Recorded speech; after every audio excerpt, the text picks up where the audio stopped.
नमस्कार मंडळी. तर सर्वांना येणाऱ्या नवीन वर्षाच्या हार्दिक शुभेच्छा. तर आपल्या इकडे स्वयंपाकामध्ये काय आहे आज ते तुम्हाला दाखवणार आहे, काय बनवलं आहे ते. तर आपण इकडे चपाती बनवून घेतलेली आहे. तर आपल्या चपात्या झालेल्या आहेत. त्यानंतर आपली इकडे कुरडयाची भाजी तयार झालेली आहे, तुम्ही बघू शकता.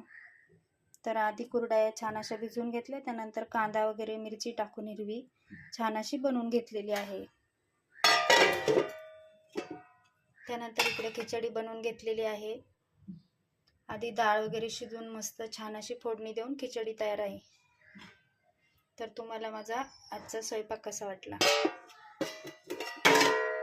छान अशी कुरडयाची भाजी, चपाती आणि खिचडी, त्याबरोबर इकडे चटणी, टोमॅटो, कांदा, इकडे मुळा वगैरे हे पण आपण तोंडी लावायला छान असं तळून घेणार आहोत.